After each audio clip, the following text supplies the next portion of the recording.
Welcome. Thank you, everybody, for joining us again. Our continuing series where we interview writers, thinkers, philosophers, professors, anybody who's really out there paying attention and has a brain. We don't care if you're on the left or on the right or that you have an agenda. We simply want to do a series of thoughtful interviews for you, the public, because we don't find anybody doing that in the media on the left or the right. With us today is Alex Newman. He's the senior editor and foreign correspondent for New American Magazine. He's also an award-winning international journalist. He's the CEO and executive editor of Liberty Sentinel Media, and he's a contributor to the Epoch Times. Alex Newman is an award-winning international journalist, educator, author, speaker, investor, and consultant who seeks to glorify God in everything that he does. You can find many of his essays at Substack. Substack.com. Simply look for Alex Newman, AlexNewman. In addition to serving as president of the small media and information consulting firm Liberty Sentinel Media Incorporated, he has written for a wide array of publications in the United States and abroad. He currently serves as the contributor to WND, World Net Daily, and education writer for Freedom Project Media, a foreign correspondent for the New American Magazine, a contributor to the Law Enforcement Intelligence Brief, and more. He has also written for numerous newspapers and magazines such as the Gainesville Sun, Liberty Magazine, the Diplomat Magazine. That's a good one. Crisis Magazine, very impressive. Swiss News Magazine, Sunshine State News, Campus Reform, Alachua County Today, and many more. His work has been featured at Drudge, Breitbart, Fox News, and many other outlets, and his writing has been published in major newspapers across America. Contributor to the Epoch Times, co-author WND Books, CEO, executive editor, Liberty Sentinel Media, and senior editor and foreign correspondent, the New American Magazine. Did we get anything wrong? Is there something that we need to correct? A new place that you're at or a background? No, that was good. My Substack is libertysentinel.substack.com. I do, a number of other things beyond what you mentioned, but that was a good roundup. So thank you. Liberty Sentinel at Substack. .substack, yep. Okay, so you can check him out at Liberty Sentinel at Substack. Look for Alex Newman. That's where you can find more of the essays from this journalist and this author. So let's get into it. I'm very, very excited to interview you today because we interview a lot of professors, and they did a specific study looking at a very niche aspect of political polarization. But you're more of a editor, writer, newspaper man. And the reason that I like talking to people like you is that you have a general observation. You know, your goal is to kind of pay attention, keep your eyes open, and be able to summarize and think intelligently, or summarize for the public. So let me ask you some general questions. They're going to seem silly, but this is just so the audience can follow along. Is political polarization a problem today? Or is it not really a problem and it's just hype? Well, I think there's two ways of looking at this. Now, in one sense, it is a very real problem. I believe that there are divisions being fueled in this country on purpose. Now, a lot of this actually goes back to Marxist theory and then updated versions of Marxist theory, that you've got to divide society up into separate categories, typically oppressor versus oppressed. And that looks different. You know, for Marx, it was bourgeoisie versus the proletariat. When Chairman Mao took power, he divided people up into the black classes and the red classes. Well, in the United States, obviously, the whole poor versus rich, property owner versus not property owner, that didn't really work very well. So they came up with new divisions. Now, if your ancestors came from Europe, if you are cisgender, if you are not homosexual or some other new sexuality, if you are basically a native English speaker, if you are a man, whatever it is, you're part of the oppressor class.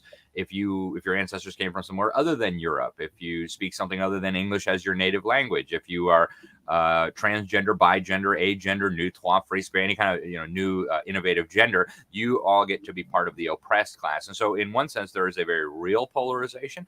It's being deliberately engineered.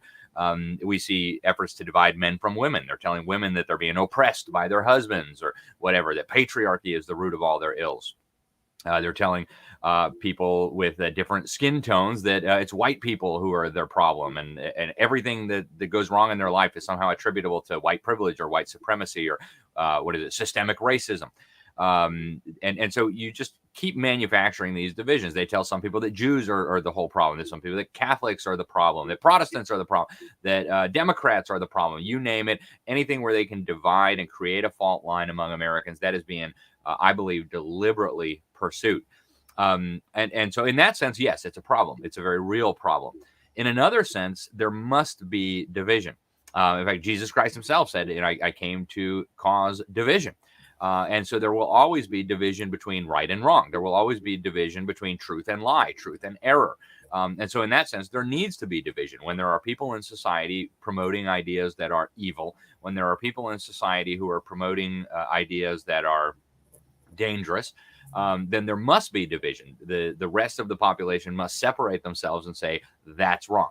And so, in that sense, I think there's two different ways at looking at the polarization that we're seeing. Yes, it's being deliberately engineered. Yes, it's dangerous. Yes, there is an ulterior motive here. But in another sense, yes, we need division because if we all unite around something that's wrong, or if we all unite around something that's evil, we're in big trouble.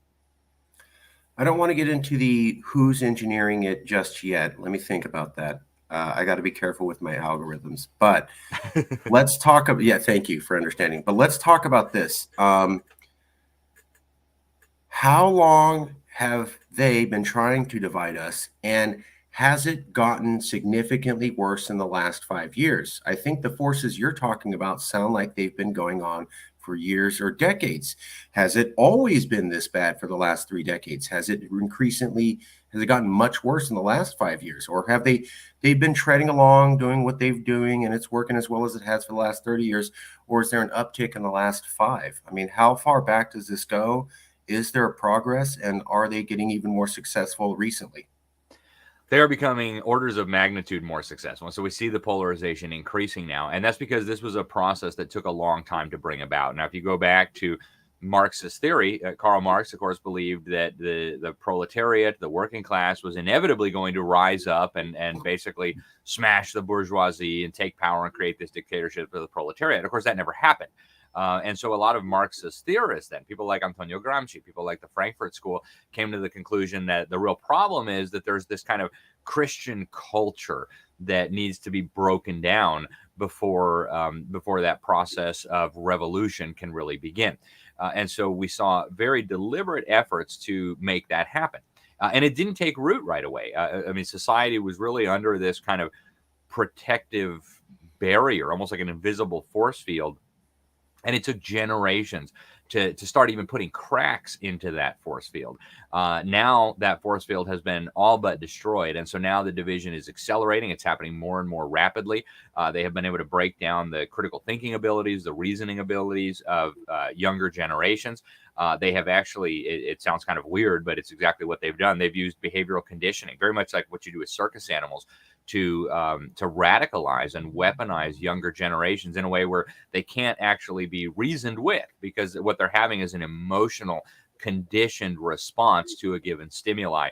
And so we're watching now as the old order breaks down and this new order comes in, we're watching this process of polarization accelerate.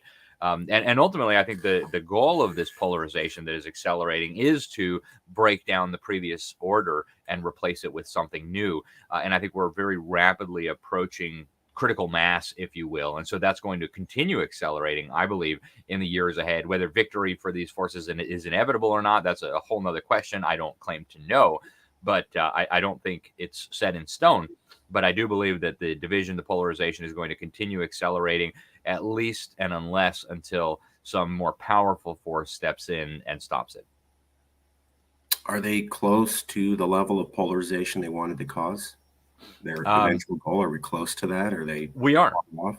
We are, and I think during the Black Lives Matter uprisings that we saw around the country, that really became obvious. We had in multiple cities all across the United States massive unrest that included hijacking police stations, that included burning down police precincts, that included burning down buildings, that included shooting police officers. And so, are we at the point yet where they can fracture society and have it crumble? Not quite.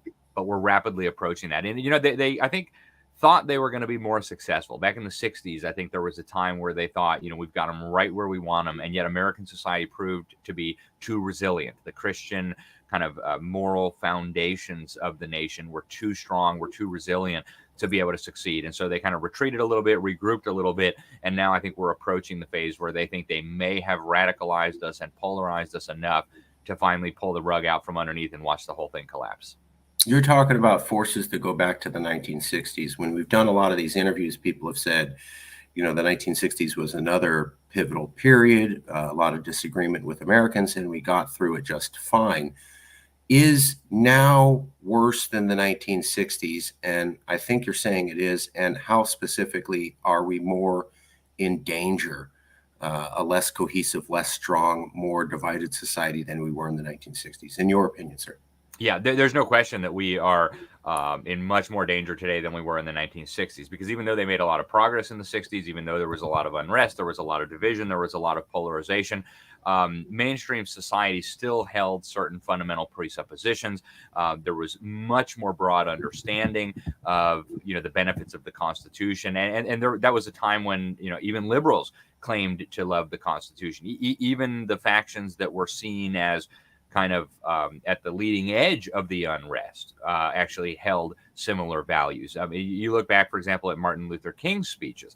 He was constantly expressing reverence for the U.S. Constitution, for the Declaration of Independence. And he may have had a somewhat different interpretation of it than the more conservative or reactionary forces, as the left would call them. But they were still ultimately gravitating around the same basic principles, and they were united on these basic principles. It was just a question of how are these best implemented. Today, we're really coming at things from totally different worldviews with totally different presuppositions. There's no longer this unifying force that kind of brings all of us together on at least certain basic things. And so I think right now we are in far more danger than we were in the 1960s. Today, your average young American is totally clueless about these things. In fact, many of them have been brainwashed to believe that the Constitution is evil or that it upholds white supremacy, which is, of course, a radically different view than what Martin Luther King or even, you know, the Vietnam War protesters. I mean, all of these people still held to the same general values, or at least they said they did. Today, we're in a very different place, right? Today, the Constitution, all of American history, if you look at the 1619 Project, is a good example. It takes aim at the very foundational principles that the nation was founded on. It argues that the Constitution, that the Declaration of Independence, were actually secretly designed to uphold slavery. And so there's no area of unison. There's no compatibility between these two views. And I think it's simply going to result in a fracturing and then one faction ending up in control. And I believe the faction that is trying to engineer the unrest. And I don't necessarily believe that the people promoting this stuff, you know, Nicole Hannah-Jones or whatever her name is, she may truly believe that idiocy. I doubt it. But the people who have made her into a celebrity, the people who have promoted this fictional narrative around U.S. history, they're certainly aware of the fact that that's fiction. But this is now being taught to children all over the country. This is now being read by millions of so-called liberals in this country who, you know, have very little in common with the liberals of even just a few decades ago. They're no longer liberal in any sense of the term. And so it's a very dangerous position we find ourselves in. And I don't know that we'll get through it as a nation. I'm looking up Nicole Hannah-Jones. She sounds interesting. Nicole Hannah-Jones? Yes. Or Hannah Nicole Jones. She's this New York Times writer who came up with the 1619 Project. King is known for her civil rights. She joined the New York Times writing the 20 award MacArthur. Okay, 20 won the Pulitzer Prize for commentary in 2020 for her work on the 1619 Project. Got it. Okay. We've talked to a lot of people here. We're still trying to talk to many more, and there does seem to be, at least some people think what you're thinking, that in the 1960s, boy, you know, people got shot at Kent State, right? Riots, you know, the riots in Chicago. I think there was 20 cities that were burning after King got killed. What a great man. But nobody said, I doubt your side won in a legitimate election. We're going to deny it 4 years. And then the next side said, and I am a liberal, but I have two eyes and they work. This is what I always tell conservatives. So liberals did it first in 2016. Okay. And then conservatives did it in 2020. You didn't have that. You didn't have people going, I think Nixon fundamentally didn't win, or I think Hubert Humphrey fundamentally should won, and I'm gonna, act like that for the next 4 years. You didn't have that. You didn't have people saying, I don't respect the Supreme Court. I don't respect the presidency. I don't care what Congress says. Let's do whatever we want. There seemed to be, like you said, they wouldn't even dare to question these universal poles of American society that kept us, like you're talking about. King was a freedom fighter, but he wouldn't even dare to go, oh, the Constitution's trash. The whole thing's garbage. Let's just throw it in the trash. Like, that's not that idea would have been anathema to them. Obviously, they would have said there were problems. Obviously, would have said it was problematic. But King believed the Constitution was a shining path forward. Maybe it wasn't always perfect, but the story was always things got better and people got more free. And that's what he liked in it versus throwing the whole thing away. He said, yeah, it wasn't perfect, but the history of this document is that people use it to get more rights. And that's a beautiful thing. Now we don't have that.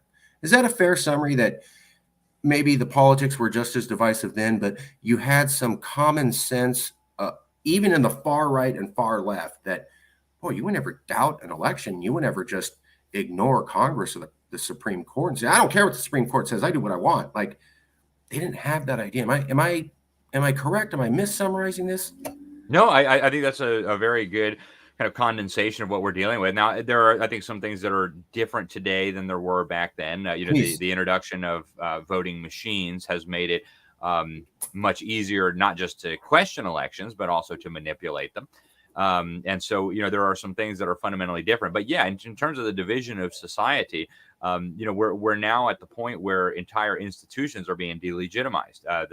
When the institutions were serving the function that the left wanted, for example, imposing abortion on the nation through Roe versus Wade, well, then the Supreme Court has spoken, and that's the law of the land.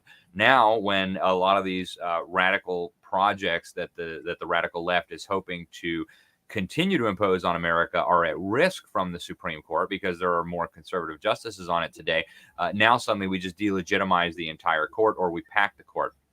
But ultimately, I think, I don't actually so much see this as a conflict between left and right in my understanding of how this works. Now, I believe that there are millions, maybe tens of millions of Americans who see it through that lens. Well, I'm a conservative and, I'm on the right. And then there is the radical left, and the radical left wants to destroy my country. They want to overthrow my Constitution. They want to sell out our sovereignty to the United Nations, whatever it is. And all of those things are real. There are people on the so-called radical left who are seeking to do those things. But, I believe that there are powers behind the scenes that are specifically engineering this. I've written a whole book on this, Deep State, the Invisible Government Behind the Scenes. And I believe they use right and left. They use conservatives and liberals to accomplish their purposes. And I believe there is an effort now to, and actually a very prominent official during the Trump administration articulated this very well in a memo that got quite a bit of publicity. His name was Rich Higgins. He was the director of policy and planning at the National Security Council.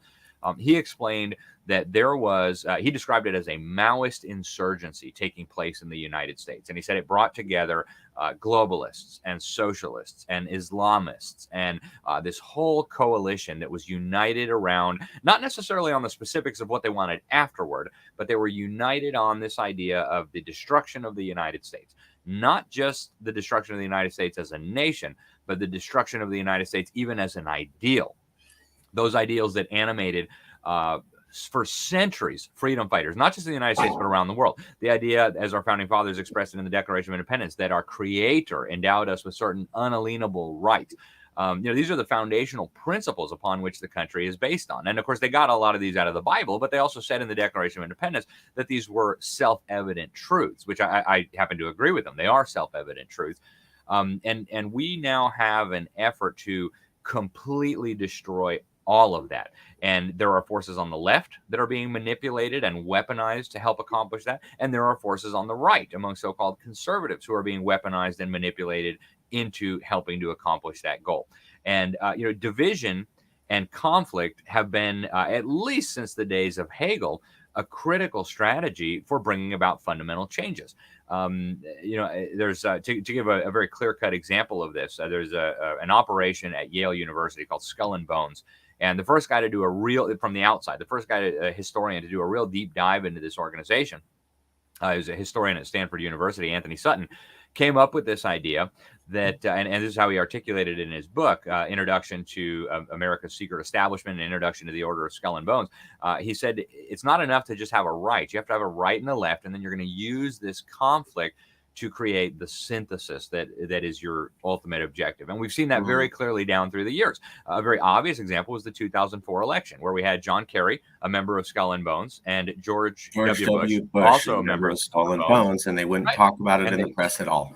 Precisely. And they have a conflict. And what ends up emerging? Well, exactly what we got. And so this is a process. It's a long-term strategy that has been used. And I believe as Americans today, we are increasingly falling victim to this without even realizing it on both sides of the aisle, among conservatives and liberals. And I think one day we're all going to wake up and say, oh my goodness, what have we done? We have destroyed one of the most amazing things that humanity ever had going for it, this constitutional system that, as you pointed out, was never perfect, right? And that's why the founders put in a process for amendments. We knew at the beginning that there was going to be need for some changes. We knew at the beginning that there would be defects that would have to be rectified. Slavery was an obvious example, right? They couldn't ban it right at the start like they wanted, so they put in the mechanisms where we could improve. But this is what laid the foundation. This is what set the train in motion that eventually would end slavery, not just in the United States, not just in Britain, but around the whole world, right? It was from these principles that they articulated in the Declaration of Independence, that God created us equally, that God endowed each of us with unalienable rights, that government exists to protect these rights. And we're now, again, Republicans and Democrats, conservatives and liberals, we're now being manipulated in a way where they're going to use this conflict to destroy the very foundation of everything that was built on top of it. And I think at some point, liberals and conservatives will wake up and say, what have we done? Well, let me get to that. So who is polarized? This is a debate that I'm noticing with some of the professors and the writers. I'm holding my conclusions till the end, and I want to get more data. I'm very big on having data before you say anything. But initially, and I'm not standing by this, there appears to be a preference amongst all the writers and all the professors who've been looking at political polarization. It goes something like this. It's the elites. You know, the people basically, they agree with each other. There's not that much division amongst the people. It's the elites that are making this happen. And if you could fix the elites, you know, the people would come back together. Who is polarized? Is it the American people themselves or just the elites? It's a good question. I think the American people are polarized. I would like to say it's just the elites. In fact, I would argue that the real elites are not polarized at all. Right? They are united. And like gangsters, like mafia people, they may turn on each other sometimes. I mean, Stalin had the vast majority of his deputies executed and liquidated. So there's no honor among thieves. But I believe that the elites are united, and they are purposely introducing division and polarization among the people. 10 years ago, the idea that we would be shrieking at our neighbors at a school board meeting and over discussions about castrating little boys would have been completely inconceivable. No matter how liberal you were, you would never think to go to a school board meeting and defend the castration of 8-year-old boys as some sort of human right. I mean, it just would have been completely inconceivable. So what happened? The elites determined that this was something we needed to be debating about. So they introduced this into the schools. They knew there was going to be a powerful backlash, but they knew they could manipulate some people into supporting this idea. And presto, we have massive conflict. And if you look around, I mean, I think if you get outside of, New York and Washington, D.C., maybe San Francisco and L.A., it's a very different atmosphere. But even Thank you. It's true, though. But I mean, even in small towns in America today, you do see some of this division. Now, there are still, I know CNN's audience is radically smaller today than it was. I know their influence is radically smaller today than it was, but they still have, on a good night, maybe less than 1 million viewers, but they still have, people tuning in. And they have people in small towns who are tuning in, who are used to CNN and who are used to trusting CNN. And they're being told that the most important issue is trans surgeries for children and war in Ukraine. And so when they see their neighbors saying, no, that's a terrible idea, there is real division, even down in the small towns. But I do believe, when you get to and I don't mean elites like university professors, right? University professors, I don't consider them to be elites. Yes, they're important opinion molders for our society, but they're taking their orders from somewhere. Their paycheck depends on doing what the institution that they work for is asking them to do. So when you get to the real level of elites, and here I mentioned Skull and Bones is a good example. These are true elites. They bring in 15 new people every year, all of them very like-minded. I'm talking Bilderberg, right? I'm talking Council on Foreign. Billionaires. Yeah, not Billionaires. only You're talking the billionaires, billionaire class, basically. not only billionaires, but yeah, I mean billionaires Tons of obviously. millionaires. And there are some millionaires, and I don't think money is necessarily what unites them. But you do have Trump put the label deep state on it, and I think it's a very nice, simple term. I don't think it's useful unless you kind of describe what you're talking about, because some people think of deep state, they think of like the permanent bureaucracy in Washington D.C. in the intelligence community. In that case, I talk about the deep state behind the deep state, but we have a permanent architecture of institutions. The Council on Foreign Relations is a good example.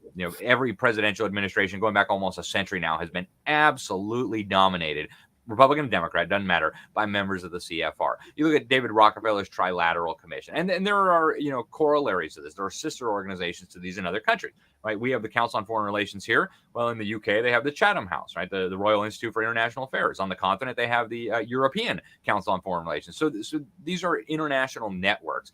They were described, I think, very, very well by a guy who agreed with them, Carol Quigley, professor of history at Georgetown University, a mentor to Bill Clinton. And he actually, he traced the origin of this back to Cecil Rhodes.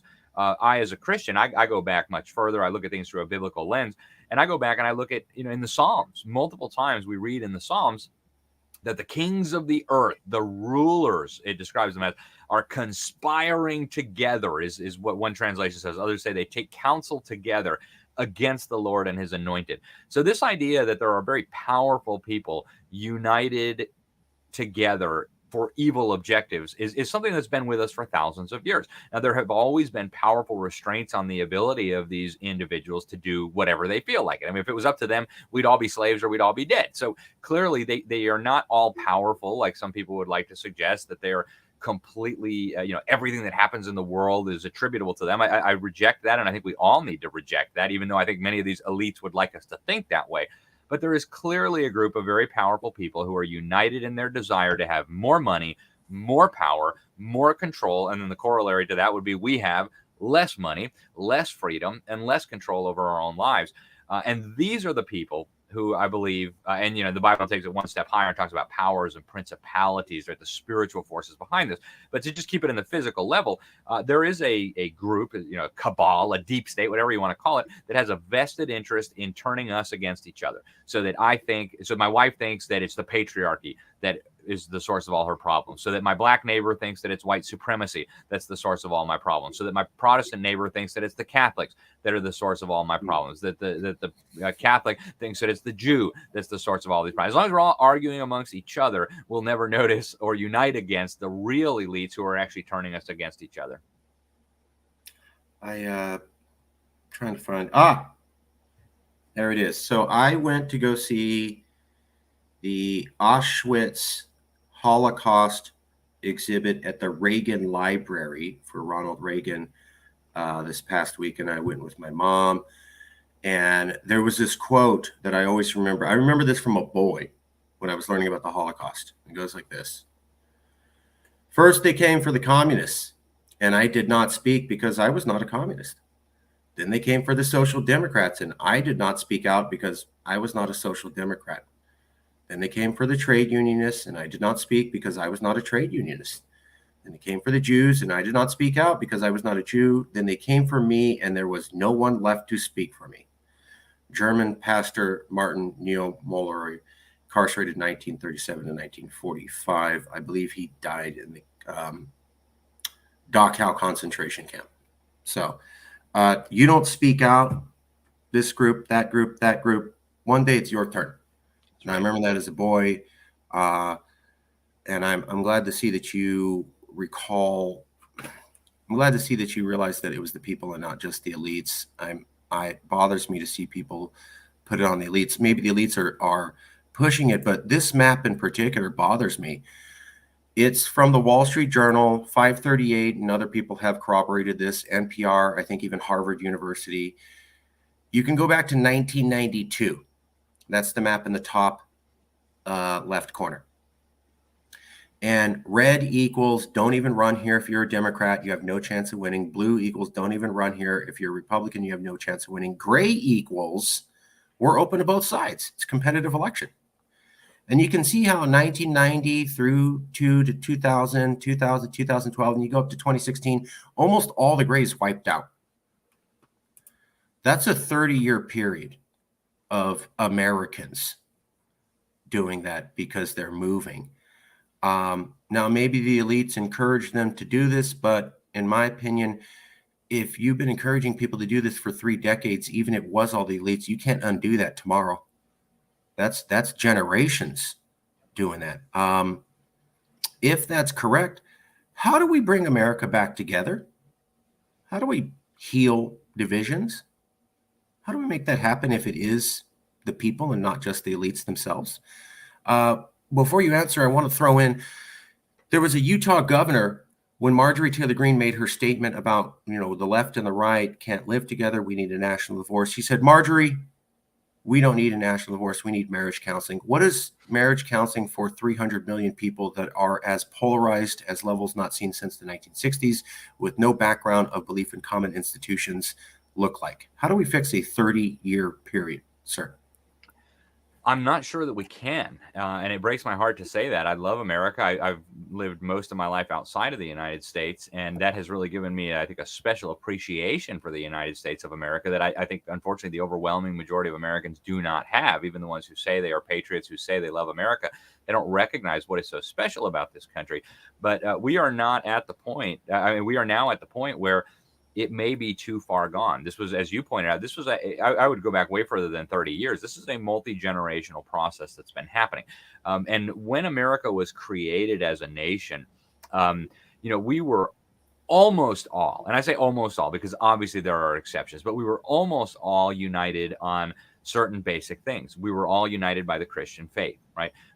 Without having a precise number, 99+% of Americans were professing Christians during the founding era. And that was true, all the way up into the 70s and the 80s, 90+% of Americans would have described themselves as Christians. Today, that is not even close to the case anymore, depending on whose polling data you believe. It may be less than 2/3 of Americans identify as Christians. And even among those who do identify as Christians, there's been a radical polarization and fracturing within the Christian church. Where many of the folks who call themselves Christians don't take the Bible seriously. Many of them have no idea what it says. The ones who do think it's an allegory or a metaphor or just moral advice to live. And so trying to turn back the clock on that, I don't know that it's possible. But I do think there are some things that we could do that would be very helpful to at least turning down and ratcheting down the tensions, which really, if we're honest, are at a boiling point. There are hotheads on both sides who are ready to take up arms. And I think this is being encouraged, right? Robert Spencer, kind of a controversial guy, he Jihad Watch, he put out a book recently arguing that the elites actually want to stoke a civil war in America. Their goal, he said, is to trigger a civil war in this country. But one way that I think that could really be scaled back is by a radical decentralization of power, which in fact is what our U.S. Constitution calls for. And an honest reading of the U.S. Constitution will make very clear a few things. It will make clear that the states and we, the people, came together and created an institution and delegated certain powers to it. And it was very clear. It was universally understood at the time. And anybody who doesn't believe me, just go read the Federalist Papers, and they explain clearly what they meant. It was universally understood that these were specific powers and responsibilities that were being delegated either from the people or from the states to their agent, the federal government. And the bulk of that list is found in Article 1, Section 8. They can have a post office. They can have a navy. In extreme cases, if Congress determines that it's necessary, we can declare war, right? So there are some powerful authorities that the federal government has. But they don't have the authority to tell me what kind of medical treatment I should take. They don't have the authority to tell my kids' school what textbooks they should be reading. They don't have the authority to tell my local government that they need to what they need to do at the bathrooms. And so one way that a lot of these divisions and polarizations could be scaled back is just to return to a decentralized understanding of power. Then people in California could do their thing, and people in Florida and people in Oklahoma could do their thing. And we wouldn't have to all be fighting like cats and dogs over who's going to control the presidency. Right now all this power has been concentrated in the executive branch of the federal government. That was never intended. And that has become the source of so much conflict. If you say really simply, what's the big divide in America? Biden, Trump, right? Hillary Clinton, Trump, right? It's about who's going to control that enormously powerful weapon that is the executive office of the president, and to then wield it against the people who you consider to be your Right, enemies. right, We got to right, lock them up. We got to, right. they're the deplorables. And so this is a very dangerous situation. It's like having a loaded machine gun on the ground, and two factions that have been told to hate each other are now duking it out for who can grab hold of that machine gun and wipe out the other side. It's a very, very dangerous situation. If we just eliminate that machine gun and say nobody's going to have that power, that would go a long way toward helping us fix this. And we could do the same thing at the state level. There's, like, I live in Florida. There's no reason why a decision about my zoning regulations needs to be made in Tallahassee. My city council is very close to the people. I know my city councilors. I know my mayor, my county commission, right? I know the members of my county commission. Go ahead. Let me intersect though, if I may. So a lot of people, it sounds like you're saying federalism, a return to federalism, some sort I don't of think that would solve all the problems, but I think it would contribute to ratcheting down the tension a little bit. reduce the tension. And I've heard many other people say this. If the federal government doesn't have these incredible powers, then when somebody gets elected that you don't like, you don't have to worry. California freaks out when Trump gets elected. Texas freaks out when Biden gets elected and Hillary. There certainly is a pattern of states that are large freaking out when some president gets elected that's the opposite of their opinion, and then immediately talking about secession. And when I talk to people, that's new. You haven't really seen that since 1860. A state goes, oh, is this guy president? We're out. I mean, that's now you got Texas, California, I think New Hampshire, some other states did that. But let me push back, if I may. Sure. With fair warning, we don't do gotcha journalism. We do fair journalism. So it's about political division, but I'm going to push back. Some people have said, hey, federalism's the answer. Okay. There was this thing called Roe v. Wade. And there was this group called the Supreme Court of America, and they overturned Roe v. Wade. And they didn't get rid of it. They kicked it back to the states. Now, I'm in California, and I had a lot of friends in New York. Nobody here or New York was saying, hey, we're cool, we got it back to our states. It was, oh my God, they took away a woman's right to choose. Oh my God, it's the end of the world. We're all going to die. I was trying to go, hey, do you remember it's kicked back to the states? This is Cali. We're never going to take away that right. We're totally no registry at all. Just our rights were taken away. Let's send people we spent our money to advertise in Florida for people to come and get abortions over here with our campaign money. So, and people thought that was a great idea. Now, let's flip the coin. You have the Republican Party who for decades have said, we're about federalism. We're about federalism. These damn Democrats always trying to, okay. It was kicked back to the states. And then one of the highest ranking Republicans says, not good enough. I want a national abortion ban. And he was supported by other Republicans and not repudiated by the Republican Party. So if we have one party that doesn't want anything to do with this, and we have another party that was the purveyor of federalism and then completely committed a hypocritical action for the first time they had a chance to achieve it in 3 decades, what chance do we have for real federalism to return? Yeah, it's a very good question. It's a very good point. But I would argue that abortion is kind of a unique issue. First of all, the lack of federalism is what caused this debate, or at least what threw fuel on the dumpster fire. I was not around back then, but almost all of the states had criminalized abortion, and it was always understood that murder laws are a state responsibility. So the Supreme Court is really the ones that disrupted this process. But I would argue here that this abortion is a unique issue because, as our founder said in the Declaration of Independence, which I've quoted already, God created us equally and God endowed us with certain unalienable rights. The very first of these is the right to life. And they actually said the purpose of government is to protect the right to life. Now, we talked about amendments, right? Our people decided overwhelmingly that there were certain rights that we thought they were so important that we couldn't just trust the states anymore to guarantee those because of a number of reasons, right? Some states thought, we should allow human beings to be held in slavery. And of course, that's ridiculous. You have no right to own a slave.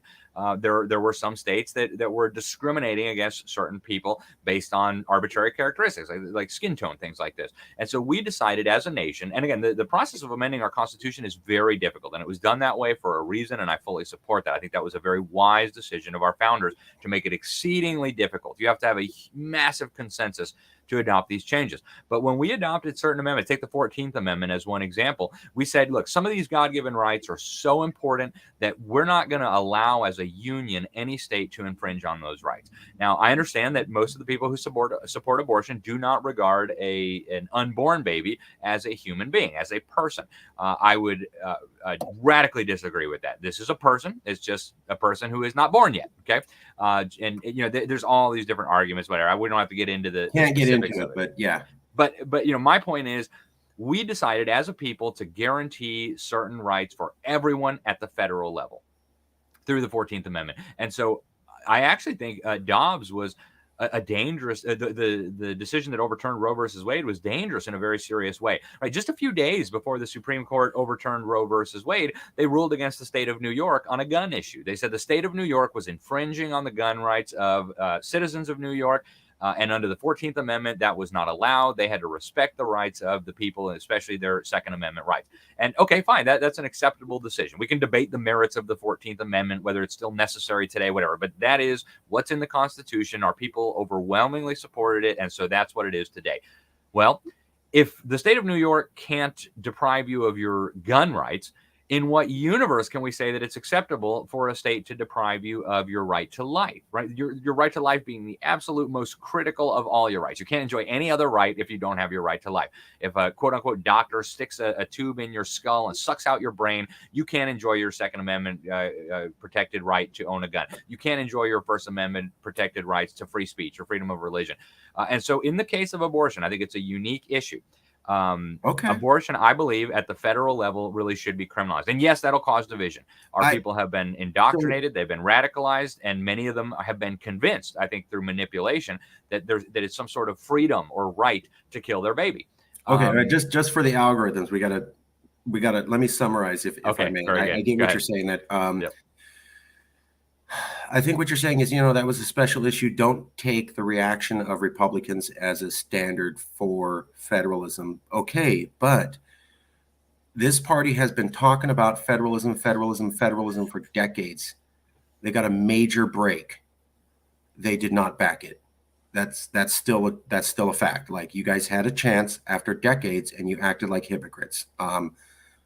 Why should we believe that, well, I would quibble with the hypocrite label, on any issue that's not enumerated. I think that should be sent, as the 10th Amendment states, to the states or to the people. Sure. But your right to life is specifically enumerated. Sure. So federalism might be the answer. Still hope for federalism. Okay. Let me ask you, as we're winding down, do you have any questions for us? Is there any things you wanted to talk about? Any particular issues? Is there something you wanted to go into? I would add one more thing because you asked me for ways that we could try to heal these divisions. Yes, please. And I mentioned federalism, and I think that's an important one. I don't know that these divisions can be healed at this point, frankly. But I think in terms of things that might help bring that further along, I also believe the education system needs to be addressed. And I'm not alone on this anymore. I've been saying for over a decade, parents, you got to get your kids out of the public schools. But the public schools have become such a source of conflict because everybody wants to grab the public schools and have them teach what they want taught. And so the left wants left-wing values taught. The left wants abortion taught. The right wants their understanding of American history taught. And so there have been some really prominent legal scholars who've commented on this. Professor Hamburger at Columbia University has talked about, maybe the public school system is unconstitutional because it compels speech, because it's a violation of the First Amendment. Attorney General Bill Barr has come out and said, at least as presently constituted, the public school system is unconstitutional because it's basically using the state to give children these religious ideas that in most cases today are contrary to the religious values and ideas of their parents. And so I think one way to really ease the tensions is to get the government out of education and go back to a free market. If we had a free market and parents were all free to choose where their children were going to school, we wouldn't have to go scream at each other at school boards about whether boys are going to be allowed in girls' bathrooms or whether they're going to teach the 1619 Project or, the 1776 Commission that Trump put together. These wouldn't be issues because every parent then would be responsible for making that choice for their children And I believe through free market forces, when government intervenes in the economy, it almost always leads to disastrous results. And that, collective agriculture in the Soviet Union is an obvious example. Mm. All the industries that were collectivized under Adolf Hitler, right? Cars, Volkswagen, it always leads to problems. But when you have a free market, consumers, through their own purchasing decisions, will guide that in the direction that they want. And I believe if parents as consumers were able to choose how they wanted their children to be educated, and they had a real stake in the game more than just voting for your school board member, which at this point is totally meaningless anyway, that would really help ease the tension. I wouldn't have to go scream at my neighbor. I wouldn't have to care where he sends his kid to school. And I believe through the free market, the whole system would gradually become better education. We'd gradually move back to the values that were foundational to America. And so I think that would really help a lot. And the same thing with the media. I could add to that. There's no reason why Congress should be subsidizing NPR or PBS. There's no reason why Congress should be buying billions of dollars, or the executive branch in this case, buying billions of dollars worth of ads to tell you to get your shots and stuff.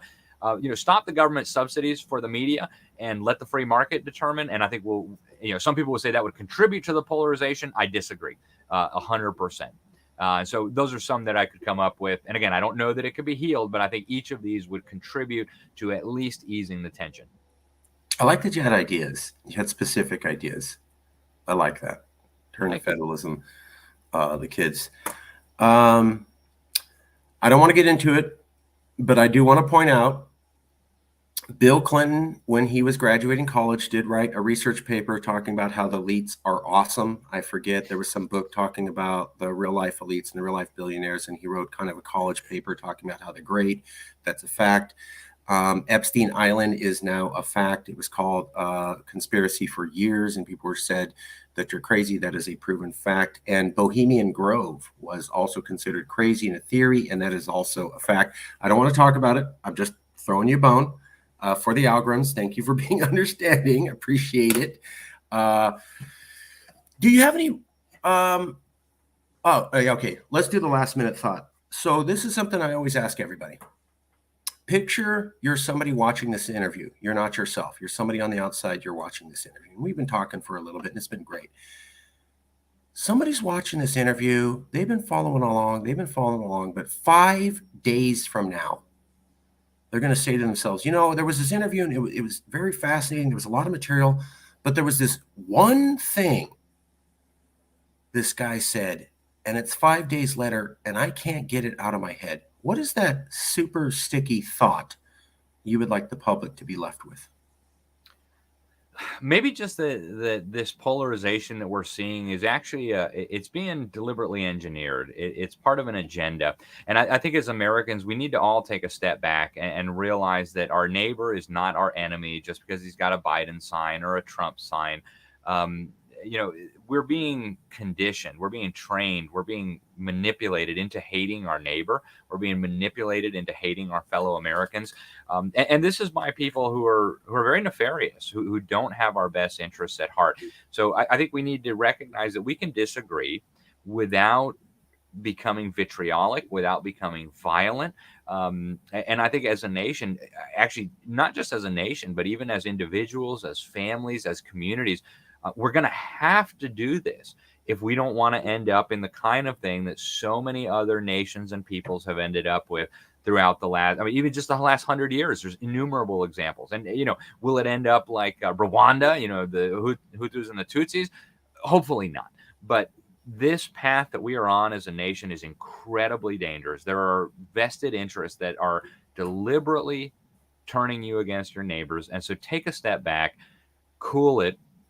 Go back to the values your parents taught you, right? The golden rule, love your neighbor like love yourself. Treat your neighbor how you want to be treated. And I think a lot of this hatred, a lot of this vitriol, a lot of this extremism would wither away very, very quickly. And then we can proceed to have actual discussions about how we want things to be. And it doesn't mean we're always going to agree, but at least we don't have to be at each other's throats. So I really do hope people will recognize we're being manipulated, we're being duped. And I would say that's really the takeaway. Don't fall for it. Don't be manipulated. Just try to love your neighbor. It's critically important. I always get fascinating answers when I ask that, and I never know where it's going to go. Do you know anybody who'd be willing to be part of an interview? I hope you feel that this wasn't gotcha journalism. No, and not at it's all. I straightforward. thoroughly enjoyed it, and I thought you were very honest and transparent about where you're coming from, and so I had a great time. I appreciate that. If you know anybody who's thoughtful and is willing to be part of an honest conversation, we would love to talk to them. If you know anybody, please send me some recommendations. I'd really appreciate it. I'll send you the copy of the video in a few hours. If you know Perfect. anybody, Yeah. I hope that Why you don't you follow send me that. a list of like things that you want in an interview subject? And I've got a fairly big Rolodex. I'll be happy to send over some names to you. Just tell me kind of what field of work, what political perspectives. I'd be happy to send you some people. You just tell me kind of what you're looking for, and I'll find some. Okay, I will do that. Basically, anybody who can talk about political division from an educated standpoint. So they could be a professor, or they could be a writer like you, somebody who's spent some, you don't have to be a professor. You could have spent time observing, being aware. We want all the interviews to be high level and thoughtful. So we've talked to activists, but they were activists who were on the ground for a decade. We've talked to reporters, but they were reporters who've been around for a little while. So anybody thoughtful who could answer these questions, and they can come from a hardcore left, hardcore right, ultra right perspective. We don't care. It's just that what we noticed was the debate in the media kind of went like this: all you red states get more money than you put into the federal system. You don't know how well you have it. You guys are idiots. Oh yeah, well, all you Democrats are all pedophiles and you have pedophile rings. No, you're this. No, you're that. No, you're this. No, you're that. No, you're okay, done. And that's what I saw on network TV on both sides. And I'm like, this Yep. is madness, and I don't Yep. want to have anything to do with it. So All right. anybody who can form complete sentences and speak in a thoughtful manner is who we want to talk to. I'll send you an email in a few hours. I appreciate Perfect. I've got some names already, so I'll talk to you soon. Thank you very much. It was a pleasure, and we'll catch up later. it. Thank you, sir. Thank you. Have a good one.